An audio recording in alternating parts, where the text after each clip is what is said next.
एक कथा के अनुसार गजमुखासुर नामक एक असुर से गजानन का युद्ध हुआ। गजमुखासुर को यह वरदान प्राप्त था कि वह किसी अस्त्र से नहीं मर सकता। गणेश जी ने इसे मारने के लिए अपने एक दांत को तोड़ा और गजमुखासुर पर वार किया। गजमुखासुर इससे घबरा गया और मूषक बनकर भागने लगा। गणेश जी ने मूषक बने गजमुखासुर को अपने पाश में बांध लिया। गजमुखासुर गणेश जी से क्षमा मांगने लगा। गणेश जी ने गजमुखासुर को अपना वाहन बनाकर जीवनदान दे दिया।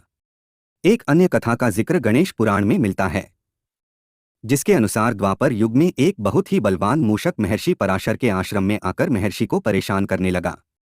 उत्पाती मूषक ने महर्षि के आश्रम के मिट्टी के बर्तन तोड़ दिए, आश्रम में रखे अनाज को नष्ट कर दिया, ऋषियों के वस्त्र और ग्रंथों को कुतर डाला। महर्षि पराशर मूषक की इस करतूत से दुखी होकर गणेश जी की शरण में गए। गणेश जी महर्षि की भक्ति से प्रसन्न हुए और उत्पाती मूषक को पकड़ने के लिए अपना पाश फेंका।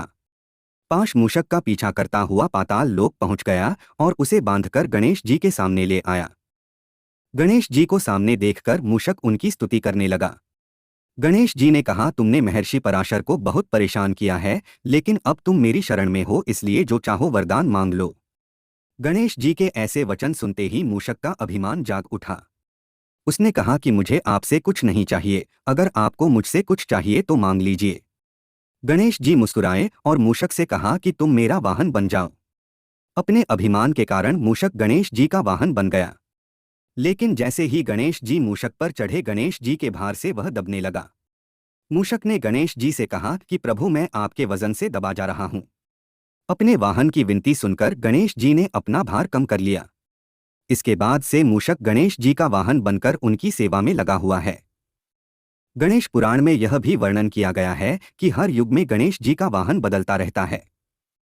सतयुग में गणेश जी का वाहन सिंह है, त्रेता युग में गणेश जी का वाहन मयूर है और वर्तमान युग यानी कलयुग में उनका वाहन घोड़ा है।